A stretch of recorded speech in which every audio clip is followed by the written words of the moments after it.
students. At last class we discussed about the thymus gland, parathyroid gland, pineal glands, okay, pituitary glands and hypothalamus. Related to, we will be study the more number of what glands, right?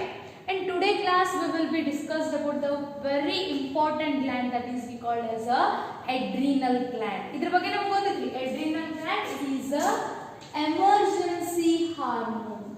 It's a emergency hormone. Why? Because it will be act on an emergency situations. Okay? ಇದಕ್ಕೆ ನಾವು ತುರ್ತು ಪರಿಸ್ಥಿತಿಯ hormone ಅಂತ ನಾವು 10th ಕಲ್ತೀವಿ. These glands are we will be detailedly studied at the 10th standard. Okay? And next, ಎಲ್ಲಿರುತ್ತಪ್ಪ these adrenal gland located on a kidney. ಈಗ ಇದು ನಮ್ದು kidney ಅಂತಂದ್ರೆ ಇದ್ರ ಮೇಲೆ ಕ್ಯಾಪ್ ಲೈಕ್ ಸ್ಟ್ರಕ್ಚರ್ ಇರುತ್ತೆ ಗೊತ್ತ್ರಿ? ನೋಡಿ ಇಲ್ಲಿ ನಾವು cap like structure. This one we called as a pair of adrenal glands. Okay, like that they will be situated on a kidney. In next, each adrenal means each kidney which is composed of two part. What? A central part. This central part we called as the adrenal medulla. And these adrenal medulla mainly secrete two important hormones. They are adrenaline or non-adrenaline. Adrenaline ke ಇನ್ನೊಂದು ಹೆಸರು ಇದೆ epinephrine. ಇದು non-epinephrine. Okay? Thus adrenal gland or adrenal medulla which will be secrete two important hormones, that is adrenaline, non-adrenaline. ನೆನಪಿಟ್ಕೊಳ್ಳಿ. Okay? In next, the periphery ಅಂದ್ರೆ ಇದು ದಂಡಿ part. ಇದೇನ್ periphery ಕಾಣಿಸ್ತದೆ, ಇದಕ್ಕೆ ನಾವೇನಂತೀವಿ adrenal cortex ಅಂತ ಕರೀತೀವಿ. At a surrounded area. For example, this one is our adrenal gland. ಇದೇನ್ periphery ಇರುತ್ತಲ್ಲ ಇದಕ್ಕೆ ನಾವೇನಂತೀವಿ cortex ಅಂತಂದ್ರ ಈ ಸೆಂಟ್ರಲ್ ಗೆ ಏನಂತೀವಿ ನಾವು medulla ಅಂತ ಕರೀತೀವಿ. Understood? Outer periphery is cortex and the central which one is called as a medulla, and that medulla which will secrete the two hormones, that is adrenaline and the non-adrenaline. And next hormone of adrenaline hormone is we called as commonly we called as adrenaline medulla which secrete or total adrenaline which is catecholamine. The catecholamine which is whole adrenal which will be secrete the hormone, that is catecholamine. Catecholamine. Okay? And adrenal known as emergency hormone. Why it is called as emergency hormone? Because mainly the adrenaline, non-adrenaline, these both we are called as emergency hormones. Why? Because he is secreted what? In response to stress. When it will be response, ಯಾವಾಗದ response ಅಂದ್ರೆ ಪ್ರತಿಕ್ರಿಯೆ ಕೊಡ್ತೈತಪ್ಪ ಅಂತಂದ್ರೆ in a stress condition. ನಮಗೆ ಯಾವಾಗರೆ ಬಹಳ ಒತ್ತಡ ಆಗಿತ್ತು. Okay, ಆ stress condition ಒಳಗೆ ಏನಾಗುತ್ತೆ, it will be kind of during emergency situation like that. ನಮ್ಮನ್ನೇ ಹೇಳ್ದ ಹೆಂಗ್ರಿ ಸಡನ್ ಆಗಿ ಹಿಂಗ್ ಪಾಠ ಮಾಡಕತ್ತೀನಿ, ಸಡನ್ ಆಗಿ ಏನಾದ್ರಿ ಇದು ಹಾವು ಬಿತ್ತತ್ತಿದೆ, ಅವಾಗ ಏನಾಗ್ತದ್ರಿ ನನ್ನ reaction which will be sudden stress create ಆಗುತ್ತೆ. ಸಡನ್ ನನಗೆ ಏನಾಗುತ್ತೆ, ಅಂಜಿಕೆ ಬರುತ್ತಾ, my heart beat also very fast. Due to that ಏನಾಗುತ್ತೆ, ನಮ್ಮ ಬಾಡಿಗೆ ಏನು ಡ್ಯಾಮೇಜ್ ಆಗಬಾರ್ದು ಅನ್ನೋ ಸಲುವಾಗಿ ಏನಾಗುತ್ತೆ, at that situation adrenaline ಮತ್ತೆ ನಾನ್ adrenaline ಏನಾಗ್ತಿದ್ರಿ ಮೆಡುಲಾದಿಂದ ಸೀಕ್ರೆಟ್ ಆಗುತ್ತೆ. ಅವು ಏನ್ ಮಾಡ್ತಾವಪ್ಪ ಅಂತಂದ್ರ ಅವ ನಮ್ಮ ಹಾರ್ಟ್ ಬೀಟ್ ಅನ್ನ ಫಾಸ್ಟರ್ ಮಾಡ್ತಾವ.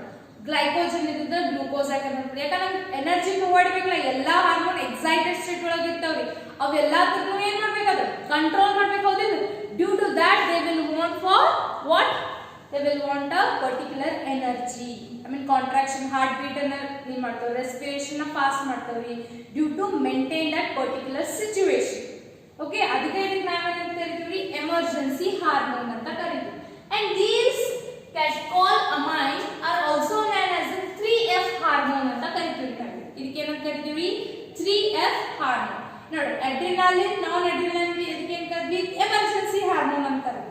ಇನ್ನ catecholamine ಏನಂತ ಕರಿತೀವಿ, 3F hormone. Why it is called as a 3F hormone? Because they will play a great role in a manage of a stressful condition like flight, fight. ಅಂದ್ರೆ ನಾವು ಯಾರ ಜೊತೆ ಜಗಳ ಆಡಬೇಕಾಗಿತ್ತು ಅಂದ್ರೆ ಅವಾಗ ಏನಾಗಿದ್ರೆ ನಮ್ದು ಹೈ ಲೆವೆಲ್ ಇರ್ತಿದ್ರೆ ಪಿಚ್ ಅಂದ್ರೆ ನಮ್ಗೆ ಸಿಟ್ಟು ಬರ್ತಿರ್ತದ, ನಮ್ಮ body temperature out of control ಇರುತ್ತೆ, ಆ ಸಿಚುವೇಶನ್ ಒಳಗೆ ಇದು ಮ್ಯಾನೇಜ್ ಮಾಡೋದು.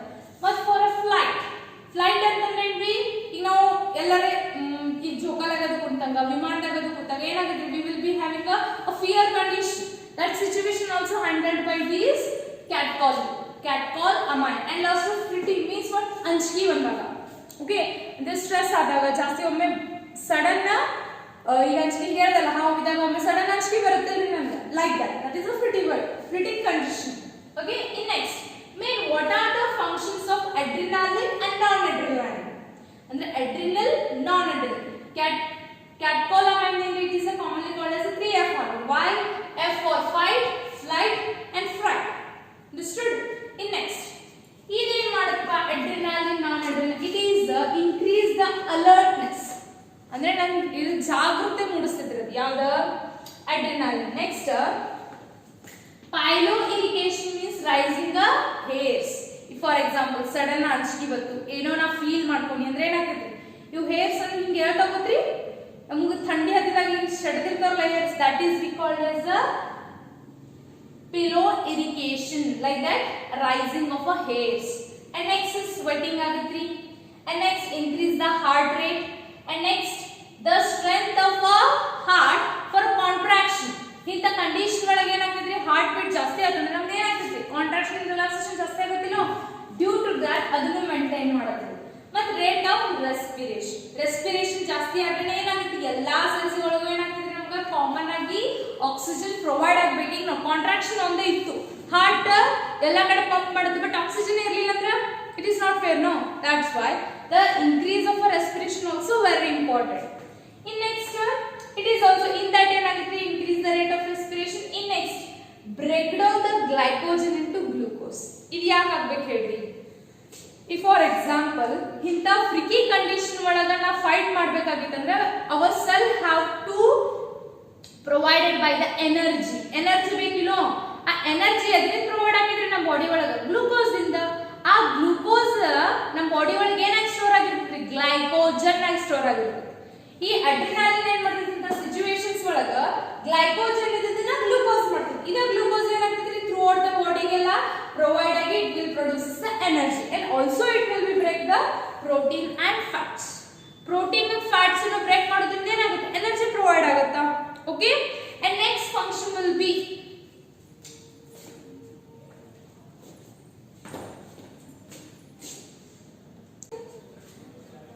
ಇಂಕದರ ನಾವೇನ್ ಮಾಡಿದ್ರಿ ಮೆಡಲ್ಲಾ ಬಗ್ಗೆ ನೋಡಿದ್ವಿ. ಇನ್ನ adrenal cortex mainly have a 3 zones. ಎಷ್ಟು zones ಅದಾವ್ರಿ, it have mainly 3 zones. In that first one zona reticularis, means zona fasciculate and zona glomerulosa. Okay, first reticular, which will be inner membrane or inner.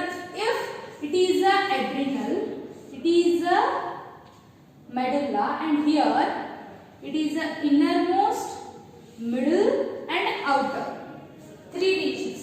Okay, adara first one yavri, this one is the inner layer ಅಂದ್ರೆ zona reticularis. ಇದು mainly ಏನನ್ನ secret ಮಾಡುತ್ತಪ್ಪ ಅಂತಂದ್ರೆ it secret the sex steroids. Sex steroids ಅಂದ್ರೆ the sex hormones in the sense androgen, testosterone, ಆಮೇಲೆ estrogen, like that hormones ಗಳನ್ನ ಏನು ಮಾಡುತ್ತದ stimulate ಮಾಡುತ್ತೆ. Mainly it will B stimulate the androgen. Okay, in next the fasciculata, which is a middle layer. ಈ layer ಏನನ್ನ ಯಾವ ಇದನ್ನ secret ಮಾಡುತ್ತೆ, ಗ್ಲೂಕೋಕಾರ್ಟಿಕಾಯ್ಡ್ಸ್. ಇವೆಲ್ಲ ಏನೇನಂತ ಒಂದೊಂದು ತಿಳ್ಕೊಳ್ಳುವ. ಫಸ್ಟ್ ತಿಳ್ಕೊಳ್ಳಿ ಯಾವ್ದ ಏನನ್ನ ಸೀಕ್ರೆಟ್ ಮಾಡ್ತಂತ. ಫಸ್ಟ್ ಫೆಸಿಕ್ಯುಲೇಟಾ ಯಾಕಂತ ಗ್ಲೂಕೋಕಾರ್ಟಿಕಾಯ್ಡ್ಸ್ ಇದನ್ನ ಸೀಕ್ರೆಟ್ ಮಾಡೋದು. In next glomerulosa, which will be outer layer. This one is a outer layer. ಇದು ಯಾವ್ದನ್ನ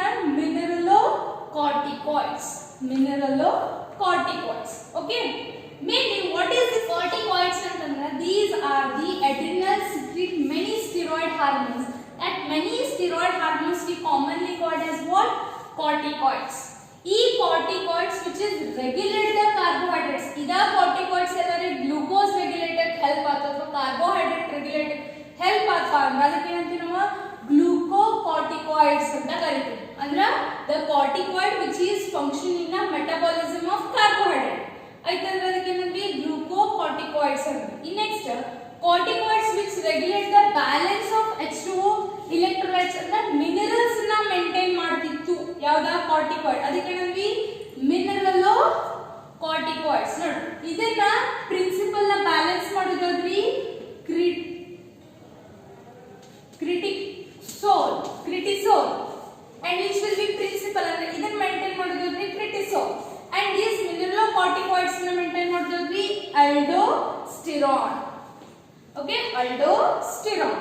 In next the sex steroids. These sex steroids which will be secreted are commonly called as androgen and these androgen mainly play a growth role. ಅಂದ್ರೆ ಎದ್ರೊಳಗೆ ఎక్కువ function ಅಂತಂದ್ರೆ which is helps to axial hair. ಅಂದ್ರೆ body ಒಳಗೆ hair formation ಮಾಡಕ. Androgen it is a male hormone ಅಂದ್ರೆ male sex hormone. Okay, in next ಇದು ಮತ್ತಲ್ರಿ facial hairs ಗೆ ಫ್ಯೂಬಿಕ್ ಹೇರ್ ಅಂತಂದ್ರ at a reproductive part hairs ಗೆ ನಾವು ಫ್ಯೂಬಿಕ್ ಹೇರ್ಸ್ ಅಂತೀವಿ. ಆ ಹೇರ್ಸ್ ನ ಫಾರ್ಮೇಷನ್ ಮಾಡಕ್ಕೆ ಯಾವ್ದು ಹೆಲ್ಪ್ ಆಗುತ್ತ್ರಿ ಆಂಡ್ರೋಜನ್. ಓಕೆ, ಇನ್ನು ನೆಕ್ಸ್ಟ್ ನಾವು ಒಂದೊಂದಾಗಿ ಫಂಕ್ಷನ್ ನೋಡ್ಕೋತೀವಿ. ಗ್ಲೂಕೋಕಾರ್ಟಿಕಾಯ್ಡ್ಸ್ ಇದು ಎದಕ್ಕೆ ಹೆಲ್ಪ್ ಆಗುತ್ತೆ ವಿಚ್ ಈಸ್ ನಾವು ನೋಡ್ದಂಗಿಲ್ಲ ಗ್ಲೂಕೋಕಾರ್ಟಿಕಾಯ್ಡ್ಸ್ ಅಂದ್ರೆ it is function in carbohydrate. ನೋಡಿ ಸ್ಟಿಮ್ಯುಲೇಟ್ ದ ಗ್ಲೂಕೋನಿಯೋಜೆನೆಸಿಸ್. ಗ್ಲೂಕೋನಿಯೋಜೆನೆಸಿಸ್ ಅಂತಂದ್ರೆ ಏನ್ರಿ breaking of carbohydrate. Breaking of carbohydrates ಗೆ ಏನಂತೀವಿ ನಾವು ಗ್ಲೂಕೋನಿಯೋಜೆನೆಸಿಸ್ ಅಂತ. ಆಮೇಲೆ ಲಿಪೋಲೈಸಿಸ್ ಅಂದ್ರೆ ಬ್ರೇಕಿಂಗ್ ಆಫ್ ಲಿಪಿಡ್ಸ್ ಅಂಡ್ ಪ್ರೋಟಿಯೋಲೈಸಿಸ್ ಅಂದ್ರೆ ಬ್ರೇಕಿಂಗ್ ಆಫ್ ಪ್ರೋಟೀನ್ಸ್. ಇದನ್ನ ನೀವು ಒಂದೊಂದ ಬೇರೆ ಬೇರೆ ಪಾಯಿಂಟ್ಸ್ ಮಾಡಬಹುದು, ನಾವು ಒಂದೊಂದರೊಳಗೆ ಬರ್ತೀವಿ. Stimulate the gluconeogenesis, stimulate the lipolysis, stimulate the proteolysis. Okay, in next function it inhibit the cellular uptake and utilization of amino acids. ನೋಡಿ ಯಾವಾಗ ಬ್ರೇಕ್ ಡೌನ್ ಆಗ್ತಿರ್ತೈತಲ್ಲ ಅವಾಗ ಏನಾಗಬಾರ್ದ್ರಿ ಅನದರ್ ಏನ್ರಿ ಸೆಲ್ಯುಲಾರ್ ಆಕ್ಟಿವಿಟಿ ಅಥವಾ ಯಾವ್ದಾರೆ ಅಯಾನ್ಸ್ ಆಗಲಿ ಅಥವಾ ಯಾವ್ದಾರೆ ಅಮೈನೋ ಆಸಿಡ್ಸ್ ಆಗಲಿ ಅಥವಾ ಯಾವ್ದಾರೆ carbohydrates ಆಗಲಿ ಬಾಡಿ ಒಳಗೆ ಎಂಟರ್ ಅಥವಾ ಪರ್ಟಿಕ್ಯುಲರ್ ಸೆಲ್ ಒಳಗೆ ಏನಾಗ್ತಿರ್ಬಾರ್ದ್ರಿ ಎಂಟರ್ ಆಗ್ತಿರ್ಬಾರ್ದು. ಅದನ್ನು ಮೇಂಟೈನ್ ಮಾಡ್ತಿದ್ದೆ ಯಾವ್ದ್ರಿ ಗ್ಲೂಕೋಕಾರ್ಟಿಕಾಯ್ಡ್ಸ್. ನೆಕ್ಸ್ಟ್ ಕಾರ್ಟಿಸೋಲ್ಸ್ ಅಂತಂದ್ರೆ it will B maintain the cardiovascular system. Cardiovascular system, cardio ಅಂದ್ರೆ ಹಾರ್ಟ್ ದ ವಾಸ್ಕ್ಯುಲರ್ ಸಿಸ್ಟಮ್ ಅನ್ನ ಮೇಂಟೈನ್ ಮಾಡುತ್ತೆ. Also maintain the kidney functions. Kidney functions ಏನ್ ಮಾಡುತ್ತದ ರೆಗ್ಯುಲೇಟ್ ಮಾಡುತ್ತಾ and also produces the aunty inflammatory reaction. Aunty inflammatory ಅಂತಂದ್ರೆ for example ಯಾವ್ದಾರೆ infection body ಒಳಗೆ ಆಗೈತಂದ್ರ ಅದನ್ನ ಅದ್ರ against fight ಮಾಡೋದಂದ್ರೆ ಆಂಟಿ ಇನ್ಫ್ಲಮೇಟರಿ ಫಂಕ್ಷನ್, ಅದಕ್ಕೂ ಹೆಲ್ಪ್ ಆಗುತ್ತಾ. ಇನ್ನೊಂದು ನಮ್ಮ ಇಮ್ಯೂನ್ ಸಿಸ್ಟಮ್ ನ ಸಪ್ರೆಸ್ ಮಾಡಕ್ ಹೆಲ್ಪ್ ಆಗುತ್ತೆ. ನಮ್ಮ ಇಮ್ಯೂನ್ ಸಿಸ್ಟಮ್ ಯಾವಾಗ ಸಪ್ರೆಸ್ ಮಾಡ್ತೀವಪ್ಪ ಅಂತಂದ್ರೆ ಫಾರ್ ಎಕ್ಸಾಂಪಲ್ ನನ್ನ ಬಾಡಿ ಒಳಗೆ ಒಂದು ಬ್ಯಾಕ್ಟೀರಿಯಾ ಬಂದೈತೆ ಅನ್ಕೋ. ಬ್ಯಾಕ್ಟೀರಿಯಾ ಬಂದ ಕೂಡಲೇ ಏನಾಗೈತ್ರಿ ನನ್ನ ಬಾಡಿ ರೆಸ್ಪಾನ್ಸ್ ಮಾಡಕ ಏನಾಗೈತಿ ಈಗ ಆಂಟಿಬಾಡೀಸ್ಗಳನ್ನ ತಯಾರು ಮಾಡೈತಿ. ಆ ಆಂಟಿಬಾಡೀಸ್ಗಳದಿಂದ ಏನಾಯ್ತು ಬ್ಯಾಕ್ಟೀರಿಯಾ ಅಂತೂ ಸತ್ತಿತ್ತು. ಬ್ಯಾಕ್ಟೀರಿಯಾ ಸತ್ತ ಮೇಲೂ ಏನಾಗ್ತಿರ್ತೈತಿ ನಮ್ಮ ಇಮ್ಯೂನ್ ಸಿಸ್ಟಮ್ ಹಂಗ ಜನರೇಟ್ ಆಗ್ತಿರ್ತೈತಿ. ಆ ಹಂಗ ಜನರೇಟ್ ಆಯ್ತು ಅಂತಂದ್ರೆ ಅದೇನ್ ಮಾಡ್ತೈತಿ ನಮ್ಮ ಸೆಲ್ಸ್ಗಳನ್ನ ಕಿಲ್ ಮಾಡುವಂತ ಚಾನ್ಸಸ್ ಇರುತ್ತೆ. Due to that the chances will be prohibited. That's why the suppression of immune system is necessary. ಅಂದ್ರೆ ಇಮ್ಯೂನ್ ಸಿಸ್ಟಮ್ ನ ಕಮ್ಮಿ ಮಾಡುವ ಏನಿದ್ರಲ್ಲಿ ನೆಸೆಸರಿ ಇರುತ್ತೆ. ಅದನ್ನ ಯಾವ್ದು ಮಾಡಪ್ಪ ಫಂಕ್ಷನ್ ಅಂದ್ರೆ ಗ್ಲೂಕೋಕಾರ್ಟಿಕಾಯ್ಡ್ ಆರ್ ಕಾರ್ಟಿಸೋಲ್ಸ್ ಮಾಡ್ತಾವ. Okay, next also stimulate the RBC production. RBC production ಏನ್ ಮಾಡುತ್ತಿದ ಸ್ಟಿಮ್ಯುಲೇಟ್ ಮಾಡುತ್ತಾ. Okay, next functions of aldosterone. Aldosterone ಏನ್ ಫಂಕ್ಷನ್ ಅಂದ್ರೆ it is act on a renal tubule. Renal tubule ಅಂದ್ರೆ ಎಲ್ಲಿ ಬರ್ತೈತ್ರಿ ನೆಫ್ರಾನ್ಸ್ ಒಳಗೆ ಬರ್ತದಲ್ಲ ಹಿಂಗುದ್ದ ಕನ್ವಲ್ಯೂಟೆಡ್ ಟ್ಯೂಬಲ್ಸ್ ಅದ್ರೊಳಗೆ ಹೆಲ್ಪ್ ಆಗುತ್ತೆ. ಮತ್ತೆ ಆಲ್ಸೋ ಇದು ಎದಕ್ಕೆಲ್ಲ ಆಕ್ಷನ್ ಮಾಡುತ್ತಪ್ಪ reabsorption of sodium, water and also excretion. ಹೊರಗೆ ಹಾಕೋದ್ರಿ potassium and phosphorus ion. reabsorption ಮಾಡೋದ್ರಿ potassium and H2O and excretion ಹೊರಗೆ ಹಾಕಕ್ಕೆ ಯಾವ್ದನ್ನ ಸ್ಟಿಮ್ಯುಲೇಟ್ ಮಾಡುತ್ರಿ potassium ಮತ್ತು phosphorus. Next maintain the electrolytes. electrolytes ಅಂತಂದ್ರೆ ಇದು ಮಿನರಲ್ಸ್ ಗಳನ್ನ ಎಲೆಕ್ಟ್ರಾನ್ ಅಯಾನ್ಸ್ ಗಳನ್ನ ಬ್ಯಾಲೆನ್ಸ್ ಮಾಡುತ್ತಾ, ವಾಟರ್ ಬಾಡಿ ಫ್ಲೂಯಿಡ್ ಅನ್ನ ಬ್ಯಾಲೆನ್ಸ್ ಮಾಡುತ್ತಾ, ನೆಕ್ಸ್ಟ್ ಆಸ್ಮೋಟಿಕ್ ಪ್ರೆಷರ್ ನ ಬ್ಯಾಲೆನ್ಸ್ ಮಾಡುತ್ತಾ and blood pressure. BP means blood pressure maintain ಮಾಡುತ್ತೆ. And last one the function of androgen ಅಂತ ನಾವು ನೋಡಿ. This is about what? The adrenal gland. This is very important note. ಬರೇ exam purpose ಅಷ್ಟೇ ಓದ್ಬೇಡ್ರಿ. The adrenal gland which is present in our body. ನಮ್ಮ body ಒಳಗೆ ಇರ್ತದೆ, ನಮ್ಮ ಬಾಡಿ ಒಳಗೆ ಯಾವ ಹಾರ್ಮೋನ್ ಏನೇನು ಕೆಲಸ ಮಾಡ್ತದೆ ಅದು ಗೊತ್ತಿರಬೇಕಲ್ಲ. This is not about only exam purpose, it is about knowledge purpose. Okay, please read well.